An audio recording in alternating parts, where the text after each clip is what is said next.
Hello, rich girls. Welcome back to Old Money, the podcast to help you build the trust fund you wish you were born with. I am your host, Amber Evenson, and I am contemplating changing that tagline to helping you build the nervous system that's going to keep you regulated even when things feel crazy. You're going to want to bookmark this episode for a rainy day or for when it feels like the sky is falling. We are currently living in such a crazy time. Whether it's the AI boom or the stock market correcting or silver and gold dropping off, Bitcoin at all-time lows, everything looking red, down and to the right. It feels crazy out there. Now, I have one episode and I will link it in the show notes. It's called Unshakable and it's about cultivating an old money mindset in times of uncertainty. And while this episode is going to talk about regulating our nervous system and what we can actually do to regulate our nervous system in times of crisis, I wanted to take a practical approach to this as well. This is your doomsday preparation kit for when everything in your life or the world spirals out of control. Very simple things that you can do to proactively prepare for when the quote unquote worst happens. No bunkers required. You do not have to stock up on toilet paper and Clorox wipes unless that's what makes you feel good. But I wanted to talk about the way being prepared can actually help regulate our nervous system because we know that we have the resources to pivot or take care of ourselves no matter what happens. So first of all, why does it feel like doomsday is coming all of the time? Well, we are in the doomsday industrial complex. The media, TikTok, Reddit, experts are all profiting from our fear. The more fearful the media makes us, the more we tune into the news, the more we engage, the more we spend time. Bad news spreads faster than boring competence. And of course, it's recency bias, right? We're living in it now. So it's very easy for us to overestimate how crazy things really are just because we're experiencing them. It's very different living through an economic downturn versus reading one in a textbook. But we cannot forget, if we look back in American history, we have a pretty checkered history if we're looking back in time, whether it's market crashes in 1987 or 1939 or the dot-com boom or 2008 housing crisis, or going back in time to things like the Civil War, Vietnam War, the Gulf War, civil rights, like always those things were happening. And as our society continues to evolve, we're always going to be put up against these inflection points where things really do feel like it's the end of the world. It's not a surprise that we panic. It's our evolution. It's our brain trying to keep us safe. We go into fight or flight, and our brain literally processes everything like a threat. It thinks that we need to run, we need to hide, we need to fight. It processes the news. It processes a market correction, everything like a physical threat, which causes us to be dysregulated. And we are not making good decisions when we're dysregulated. And this is not something that has anything to do with how much money you have in the bank, because rich people panic too. I mean, looking back at the 2008 financial crisis, plenty of high net worth families and executives watched their portfolios get cut in half or worse, and then they panicked into selling at the bottom. The wealthy were not immune to feeling like everything was on fire. It really was for them. But again, when you're in fight or flight, you are not thinking about history. You are not thinking about market corrections. You are in the moment thinking, what do I do to get out? I want to hoard my money. I want to get out what I can. But when you have a regulated nervous system, your prefrontal cortex is operating, your amygdala hasn't taken over the capacity of your brain, you're able to look back at 1987, 1939 and think, okay, there's going to be a recovery here. How do I navigate through this? Or Bernie Madoff is a really good example. Like, this guy was capable of massive fraud. And it wasn't a Jen Shah situation. He wasn't preying on the elderly who had no idea they were being scammed because they weren't financially educated. He was preying on wealthy individuals and foundations and socially prominent families. Their money didn't protect them from being swindled or being scammed. It can happen to anybody. And if we even look back at COVID, which is too recent in all of our memories. How did we act at the beginning of the pandemic? There was, in my opinion, mass hysteria fueled by the media, 1000%. But also, it's not just the media's fault. Like, we were faced with a black swan event, something that had never happened before. And when we are in a state of fear, fearful for our lives, not sure if our parents are safe, elderly people in our community are safe, our kids are safe, you act in a very different way when you are trying to survive. Raise your hand if you Lysoled your Amazon packages. Nobody knew what was going on. We were all relying on data that was coming out way too fast, was really disorganized. It was an actual disaster. So nobody's immune from feeling fear when something crazy is happening. In fact, not only does money not make you immune, it actually makes you more vulnerable. Because if you don't have structure, more money can mean more to lose, more to manage, and more pressure to get it right. Wealth gives you options, but it doesn't give you emotional regulation. And if you do not have emotional regulation or protections in place, then you have a lot more to lose if something goes wrong. As I said in the previous episode that I have replayed so many times, I don't remember what episode number it is, but again, I'll link it in the show notes, and it's a good one when you're feeling a little shaky. The goal isn't to be rich. The goal is to be unshakable. And that comes from systems. Learning how to regulate your nervous system when you recognize that you're feeling triggered, flooded, or just feeling off.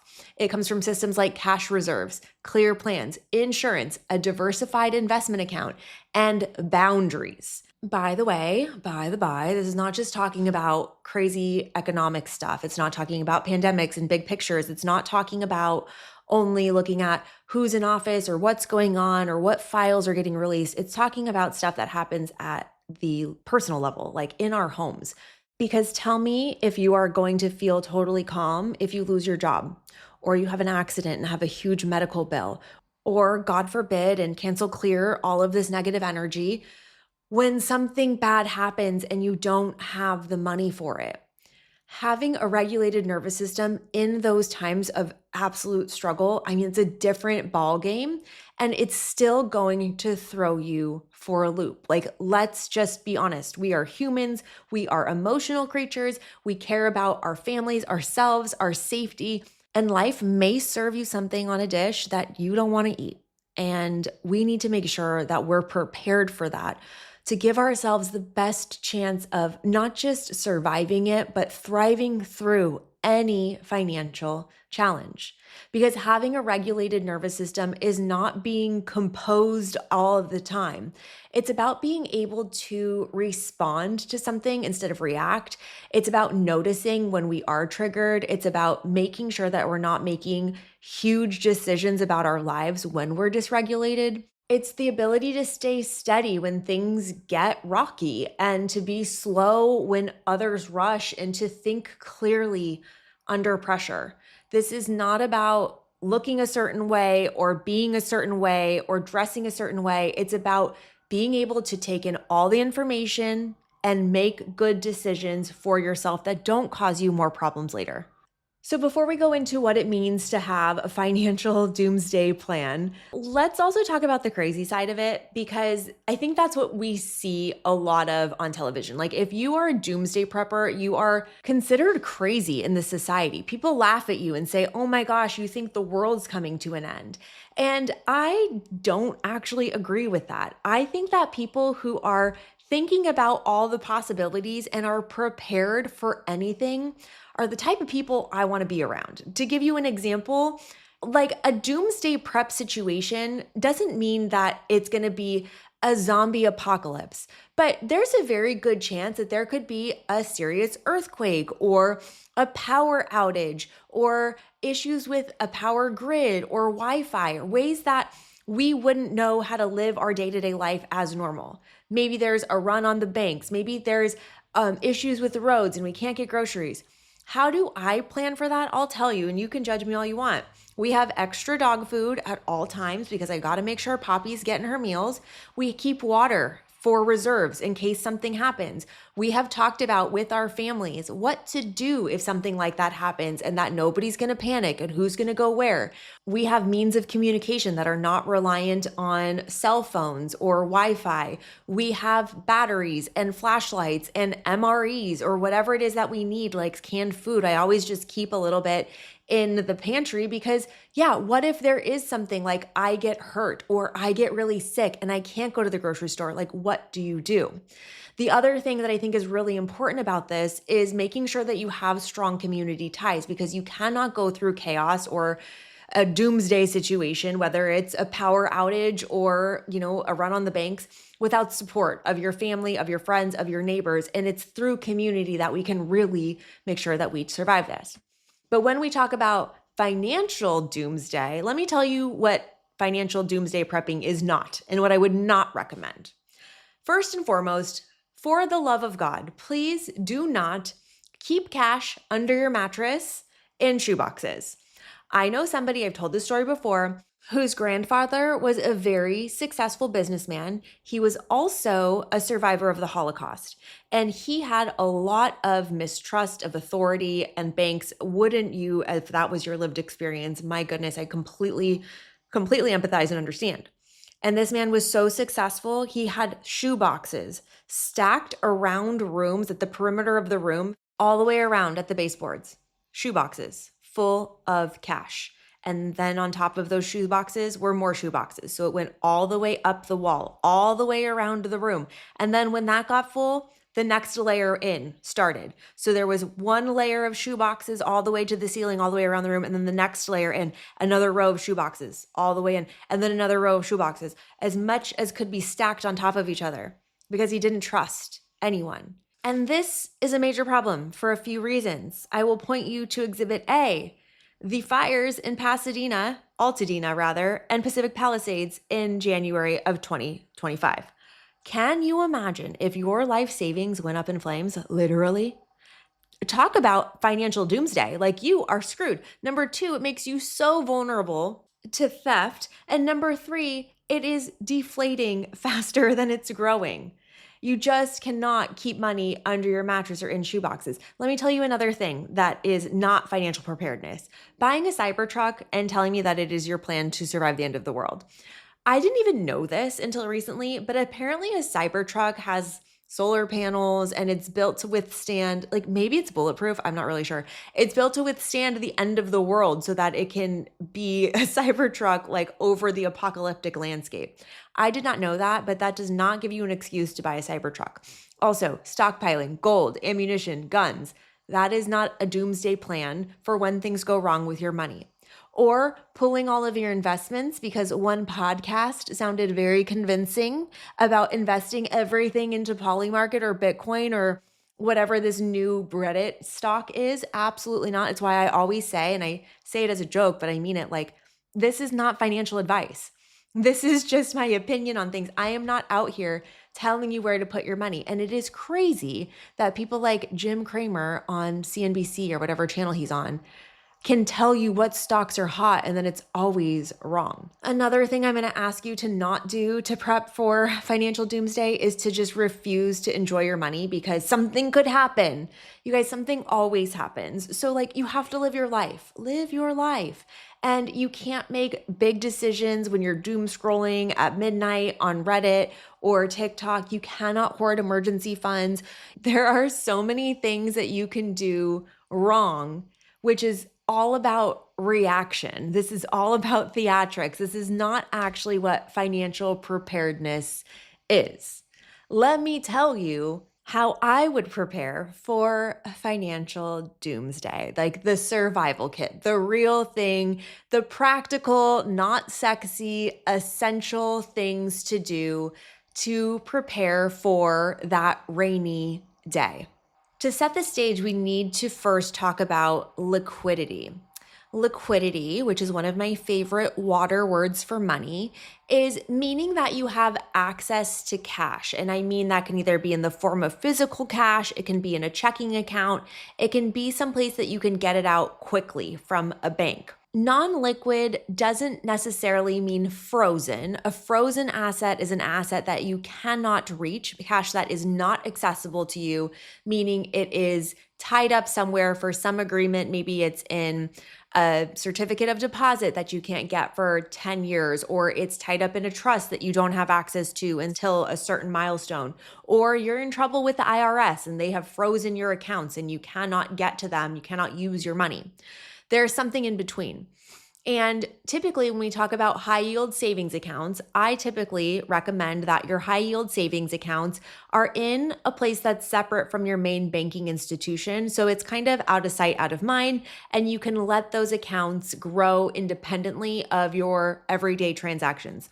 Another reason why it's separate from your Wells Fargo, your Chase, your Bank of America is because Wells Fargo, Chase, and Bank of America don't actually offer high yield savings accounts that give you good rates. Places like Capital One or Ally do. And most of those places are actually online banks. So it would take you a couple of days to initiate a transfer from your high yield savings account over to your checking account if you needed it. And it's not usually easily accessible via an ATM or a physical bank.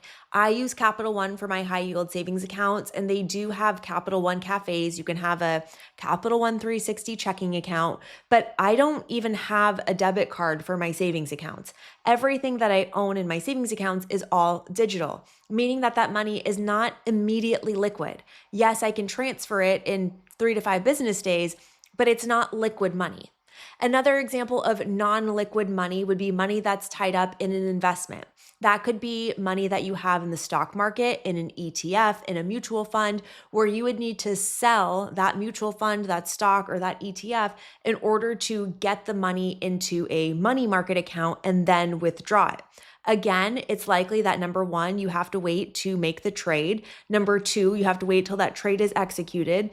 Number three, it's unlikely that you have direct cash access to that particular money market fund. I mean, of course, you can, again, have a Schwab checking account, blah, blah, blah, but I'm just talking in generalities. Another reason your money might not be liquid is because it's tied up in an asset like a home or a car or some sort of physical asset that you can't get it unless you sell it. So let's compare the different situations. Let's say you have $100,000, and don't scoff at me, sister. $100,000 for you to do something with is in your future. Claim that energy right now. You have $100,000. What are you going to do with that $100,000? Let's talk about all the places you could put it and the pros and cons. You could have $100,000 in cash, and it could be in your wallet or in your purse. Not a great place. It could be in a shoebox. Not a great place. You could deposit that $100,000 into your checking account. It would sit there. It would earn no interest. Okay, you have $100,000 in your checking account. You're probably going to spend it. It's not earning interest. You can put it in your Wells Fargo savings account. It's also going to have a very low interest rate. You're probably not going to make a ton of money on it, but it's there and it's being saved, and it's $100,000 and it's FDIC insured. You could put it in a high yield savings account. High yield savings account is a different type of account that just gives you a better interest rate on your money. So maybe you move it over to Capital One and the interest rate is 3.5%. So you leave it there for a year, and in a year you've earned $3,500 in interest. Where else could we put this $100,000? Well, we could put it into an ETF or a mutual fund or a stock. We would transfer it into our Schwab or Robinhood or whatever platform, Vanguard, you use to buy and trade stocks, and you would invest in those stocks or funds or whatever makes sense to you. So that's where your $100,000 lives. Or you could take that $100,000 and you could use it as a down payment on a house. And then you would move that asset from $100,000 in cash to $100,000 of equity in your home because you used it as a down payment. Or you could take that $100,000 and go to the Mercedes-Benz dealership and buy a baby blue G-Wagon. And it might cost you $100,000 to purchase that car and drive it off the lot, but the value of the car is going to be less after you take it off the lot. So whoops, but at least you have a $100,000 car, right? You have all of these different ways to deal with $100,000. You might also take your $100,000 to Hermes, and you might buy, how many Birkins can you get for $100,000? Let's do the math. Between $12,000 and $15,000 per Birkin. So you can get probably like 7 Birkins, 6 or 7 Birkins with tax at Hermes. And so now you have an investment in bags. Whatever you do with your money is up to you. But the right decision for you is going to be based on your personal risk stack. What matters most for you? If you have $100,000 in cash, you're like, I would never go to Hermes and blow it all on bags. But if you have a home that's fully paid for, your retirement already set, vacations already booked, no debt, you're good as gold. You don't have a need for any of these other kind of survival mechanisms. So you can spend $100,000 at Hermes. And your personal risk stack is going to be different person to person, right? Because maybe you're a woman listening to this and your family is you and your cat. Maybe your family is you and 4 kids and you're a single mom. Maybe your family is you and a kid or two and a dog and your partner is the breadwinner. Who knows? Who knows what your personal circumstance is, but your personal risk stack is going to be the thing that determines how much of what action you take or how much money you need to have in an emergency fund. And that's why one size all advice fails. Like everybody says, oh, you can only spend 50% of your income on essentials and 30% on your wants and 20% in saving and investment. Well, that's one size fits all advice I hear all the time. I personally don't subscribe to it because your quote unquote housing is a need, right? It's an essential spend, but a lot of people have over purchased their house or they live in a very high cost of living area when they don't need to, right? That's a lifestyle choice. So the choices between needs and wants and blah, blah, blah, it's all very muddy. My point is this. We need to talk about things in generalities, but there's some non-negotiables here that I think are going to help you. And one of the first things you can do to get out of financial fight or flight is to really understand your numbers. Understanding your numbers and spending time with your money on a regular basis so you know how it flows through your life, you know how much you have, you know how much you spend. That's what defines what a real doomsday kit is. Because the first thing you need to do to prepare for financial doomsday, and I'm talking about you get laid off, there's another COVID, there's some black swan event, you lose your job, but you get injured, whatever, is you need a real emergency fund. And not just 6 months of what you spend every month because someone said so. This is money that you're using to buy time. Okay, the emergency fund we got to rebrand the emergency fund because the emergency fund has to be enough money to buy you time to navigate through whatever it is you have to navigate through. And you don't have to stress because financial stress is so detrimental. It's just the fastest way to throw you into fight or flight. And if something negative happens to you, or to someone in your family, the last thing you want to be worried about is, do I have enough money to pay my bills? Do I have enough money to keep the lights on? Do I have enough money to feed my children? So the emergency fund calculation is anywhere between 3 and 6, even more, 12 months of how much you spend on essentials every month. This is, I lost my job, so I'm not getting my Russian manicures every month. I'm not shopping at Aritzia every week. I'm not doing this. I'm not doing that. You're taking a real stock of, okay, if this scenario were to happen or that scenario were to happen, how much money do I need every single month? And how much runway do I need? So you'll notice a couple of things. The number that's the monthly emergency fund that you need is going to be determined based on your circumstances. And the other thing is the runway, how many months of time do I need to buy? If you are in a industry or you're looking at the job market and you're saying, wow, it's looking like it's actually taking people 3 months or 6 months to find a new job instead of 3 weeks or 6 weeks because things are shifting, maybe your 3-month emergency fund in a very competitive environment and where you work is not going to give you enough time that you need to really replace your income. And you have to think about things also like the hidden costs of unemployment. Like not only are you not going to have income coming in, but you're not probably going to be saving money like you were. You're not going to be adding to your coffers at that time. You're not going to be investing. Maybe you need to get COBRA for insurance in the middle of unemployment. When we talk about an emergency fund related to a job loss, got to make sure you think about everything all together so that you can calculate how much money you should have in the bank so that you can keep your nervous system regulated and that you have a plan B or a plan C. Like, okay, if I don't get a job in 3 months, I can move in with my parents for this amount of time and save this much money. Nobody talks about this. It's not a fun conversation financially. And that's why I'm trying to make it a little silly and a little fun by making this doomsday. But these are the types of conversations that need to be had so that you can maintain regulation when things get choppy. The second thing I would focus on here that's separate from emergency fund, but it's still savings, is thinking about your insurance deductibles. Those are non-negotiable. You need to understand your numbers around how much money you would need to pay out of pocket annually for medical expenses, for auto insurance, for homeowners or renters insurance. Being insured is not the same as being protected. Somebody that worked for me, I love her so much. She worked for me, and it was a crazy time in her town in Ohio where there were storms that were coming through all of the time. And out of the blue, she wakes up to take her kids to school. She has 4 kids.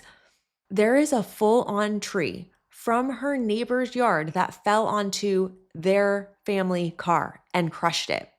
It crushed the car. It was completely totaled. The car was done for. And so, yeah, that is not only an inconvenience. You need to be getting a rental car in the meantime or Ubers to get your kids to school that day, doing whatever you need to do to make up for time that you can't get to work. You need to have coverage with your auto insurance. And then get this, you guys, this is not a joke. This is a real story.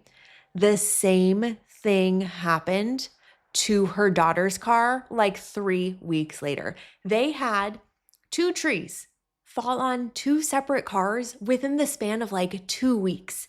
Freak accident, you guys. It's crazy. And then just remember this little tidbit. The trees were from the neighbor's yard. So this wasn't something that their home insurance was going to cover. Yeah, their auto insurance covered it, but their home insurance didn't cover any of the gap of all of those out-of-pocket expenses. And what happens when your neighbor doesn't have homeowners or renters insurance? It's real stuff that can happen. And then same thing with medical insurance. You need to understand how much your family needs for out-of-pocket expenses per year. My recommendation, and I gave this to Allie O'Brien on her podcast, Clean Truths, we talked a lot about having enough money in an account to cover all of your insurance deductibles for the year. That is the real emergency, the medical, the auto, and the home. And I'm telling you something, guys, my brain chemistry changed the week that I adopted Poppy. I got her from a shelter. She had been found on the side of the road, hit by a car.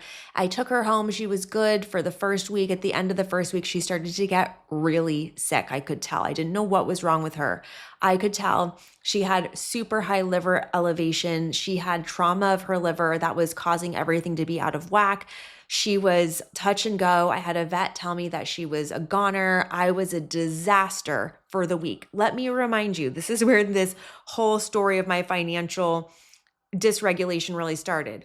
I dropped her off at this vet. I call my mom. I'm crying. I'm driving into the Carlsbad Forum to go shopping for candles at Anthropologie, even though I'm already in debt because I think the candles are going to make me feel better. I'm crying so hard that as I'm pulling into the parking spot, I sideswipe a Volvo and scrape up the whole side of a brand new car. And I was like, fuck, I am in so deep. Not to mention Poppy's vet bills were $10,000, but I figured it out. I paid it all off. I got it done. I asked for help. I didn't get any, and it's okay. But what wasn't okay was a late night that I was at this vet in San Marcos. It was COVID. We were waiting outside. We weren't allowed in. And this woman was sobbing because she couldn't afford the care that her dog needed. And it was at that moment where I was like, that will never happen to me. So immediately I got pet insurance, which is so important. I pay $100 a month for Poppy because she is a high-risk baby, and she's not a baby anymore. She's like 8.5. And I also have a savings account for her. So there will never be a time when I have to make a decision to save my dog's life based on how much money that I have. That is, for me, regulation. It is the insurance policy that I need to know that no matter what, I'm going to get her the best specialist, the best care, and do everything in my power to make sure that I protect that little dog. And that's what this is about. The emergency fund is protecting yourself and your family in the case of something happening. The insurance deductible fund is making sure that no matter what, you are covered and you can take care of yourself when the worst happens so that you can take care of yourself. When we're talking about job loss math, or, if you get injured, for example, this is also where a lot of kind of, I would say, flaws in the system come alive. And there's something called the hidden frugality test, which is asking yourself, what would break me financially in 30 days? That is stress testing your life. And it's one of the reasons why paying off debt is so important, because those debt payments can stack up and eat away so much of your power to not only save money for experiences like this, but also because if something in your life happens and you can't work for 30 days or 60 days, or you get sick, or you lose your job, it's those debt payments that are gonna come to bite you in the butt. You don't wanna be beholden to anyone or any credit card company if you don't have to be. And again, I want to just underscore, this is not something that more money just solves the problem of. That's why they say, and I hate this phrase, but more money, more problems, because even as you scale up in your life and you take on more debt for cars or homes or second homes or whatever it is, you're owing so much more money, you're levered. And when things go wrong, it's not that people are bad with money, it's just that they're under buffered. They don't have the systems in place. The buffer, you guys, is peace. The buffer is peace. Time is money, but money can also be time. It can buy you time when you need it. And speaking of buying things, this goes into the next section of opportunity for creating your doomsday kit, which is actually something that Justin and I have been talking a lot about. And it is about having dry powder, as they call it, which is funny because I just told you that like stockpiling ammunition is not going to save you from financial ruin. It might save you from a zombie apocalypse, but it's not going to save you when you lose your job or get sick or there's another COVID, right? But what dry powder means is having cash. It means having something that you can, quote unquote, put in the gun or whatever. Like, I don't know what you use dry powder for in like a cannon if you're on a pirate ship, but dry powder is cash. And it's cash that you're holding for a specific reason. It's to take advantage of opportunities when they come up. Having dry powder in the times of an economic downturn, a market correction, or a market crash is why they say more millionaires are made during recessions than any other time. Because when people have cash and they can invest when the markets are low, they're not necessarily timing the market, but they're using the cash for flexibility and optioning to put more in to optimize the return, because they believe that the period of time that they choose to invest when the market has gone down or corrected or crashed or whatever, they think that the market will return to the mean or return to the average of where it was, or it will go back up, meaning that they're buying low, they're buying the dip. Here's the thing. You cannot time the market. This is a strategy to use on top of dollar cost averaging, meaning you're regularly buying in at regular intervals to the funds or the stocks that you care about so that you average out your purchase price over time. But the concept of dry powder is not about saving yourself with an emergency fund during a job loss or sickness. It's not about making sure you have insurance deductibles. This is after all of that is covered and you have fun money to play with and have to invest. But like, let's not be a hero, okay? Dollar cost averaging is the emotional regulation. It's the emotional protection, honestly. Buying the dip is speculative. It is not an investment strategy.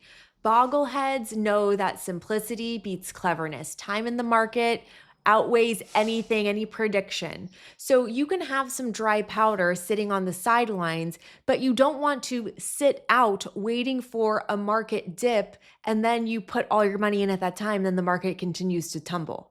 All in and all out are both emotional decisions. And so when I talk about dry powder, personally speaking, I'm not talking about having my entire retirement fund sitting in dry powder waiting to quote unquote buy the dip. I'm talking about back in 2020 when we saw Elon Musk and Jeff Bezos and Warren Buffett and Mark Zuckerberg and Peter Thiel and every Tom, Dick, and Harry out there buy a ton of stock when shit hit the fan in April of 2020 and everything crashed. We all of the normal people, myself included, were in this recency bias of like, holy shit, there's a pandemic happening. I gotta just like make sure I stay safe and spray my neighbors with Lysol in the mouth because I'm terrified of dying. And they're looking at the market over this span of time, looking at this as a black swan event, which is what it was, zooming out, having perspective and saying, this is a market correction. Based on this event, it will return to the mean. I'm going to buy low. And they did that without ruining their nervous system because they also have tons of money invested in other places. It wasn't their entire strategy for building wealth. Do you see what I'm saying? So having dry powder on the side is cash as flexibility, not as market timing. It's an opportunity. And it is one of the reasons why when things correct, if you, for example, are interested in purchasing a home and you're singing the same song that most Americans are, like it's way too expensive to buy a home right now. Interest rates are crazy. Home prices are crazy. What if everything changed tomorrow? What if the opportunity was like 2009 tomorrow and all of these homes start to become available and there's one that you really want? Do you have the dry powder available to take advantage of that opportunity? If everything changed and you wanted to buy a house, could you go do that tomorrow? That's what we talk about having dry powder. The dry powder is part of the Doomsday kit because it's about taking advantage of when things go bad for your future self. It's not all in or all out thinking. It's not an extreme. It's about having this set of money aside so that you can make a move when the market benefits you. Does that resonate? So we've gone through 3 specific funds for the Doomsday kit, right? And we talked about this first about liquidity, what that means, where your money lives. And we also talked about your personal risk stack is going to determine all these things. The 3 different funds are your emergency fund, your insurance deductible fund, and your dry powder fund. And you're thinking, Amber, you are all work and no play. I'm trying to get a Birkin this year. And I'm like, sister, I know, but here's the thing. This is about long-term emotional support for yourself when things get crazy, because we're here to get out of financial fight or flight. This is about rules over reaction. This is about pre-deciding what your moves are going to be so panic doesn't decide for you.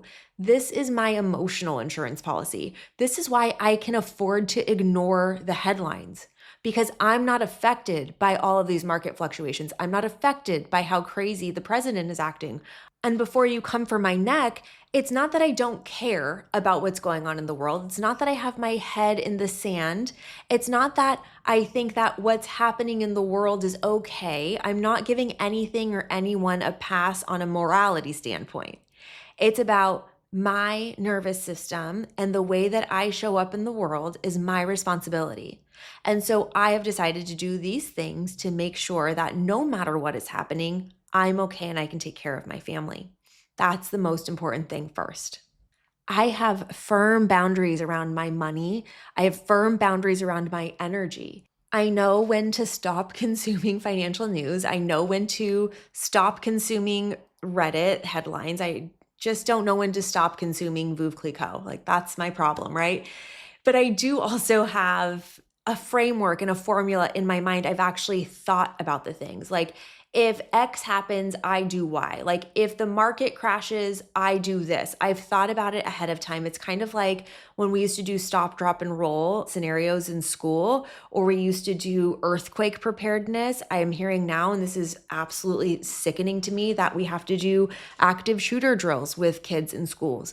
But it's better to do that. It's a reality of the disgusting nation we live in today. And would you rather have your kid do the drill or not have them know what to do when something bad happened? It's one of the realities of being an adult. We have to think about what to do when things go wrong. And if we avoid it because it's uncomfortable to think about, then we will not know how we want to react. We know that our brains can rehearse, we can use our imagination to predict things. And I think this is about being prepared. This is not about being pessimistic because I actually don't think the sky is falling. I'm just here to limit my own personal volatility, both emotionally and financially, should something go wrong. So if this whole episode hasn't triggered you enough already, let me tell you 5 really easy things, really easy regulating things that you can do with your family by yourself to feel calm and competent and powerful no matter what happens, okay? First thing is know your numbers. As I said, uncertainty is what's going to spike your anxiety. So if you know your baseline monthly expenses, your cash runway, your debt obligations, how much you have in savings, you don't need a perfect spreadsheet. You need rough numbers that you can recall without breaking a sweat. When you are familiar with your numbers, it's going to breed calm. Like you're just going to feel comfortable with it, right? More exposure makes you feel more regulated and more calm. Number two, you're going to set up your funds. You're going to have an emergency fund, an insurance deductible fund, a dry powder fund. The priority goes in that order: emergency fund, insurance fund, and the dry powder fund. That's when everything else is going really good. I recommend that you set these up in a high yield savings account and you go on to item number three. Automate what you can. Regulation loves being predictable. So when you have automatic transfers, when you have your money automatically moving into those funds, they're going to grow without your effort. Your effort is a one-time thing. You set up the automatic transfers on a monthly or bi-monthly basis, and then they just grow without you having to do anything. It also reduces decision fatigue. You don't have to remember to do this. It reduces your need to lean on willpower to fund these funds. And over time, you just stop noticing the money's there. It's true. It is a nervous system savior. I swear, I love automation. If you need help with automation, and I'm talking about automation for bill pay, for savings, for investing, for just managing your money with as little effort as possible, it's all there for you in my course, Old Money Method, a step-by-step program, 5 different sections and modules with a bonus module on how to stop overspending and stop letting your nervous system be dysregulated to run your financial show. It's all in there. So step number 3 is automate what you can: automatic transfer, scheduled bill pay, default investing. Let it all be automated. Item number 4 is notice your dysregulation. This is all covered in my course, Old Money Mindset. You'll notice that I have 2 courses and they touch on 2 very different things that are so perfectly interconnected, because noticing when you are dysregulated is the first step of managing your emotional responses, of being emotionally regulated.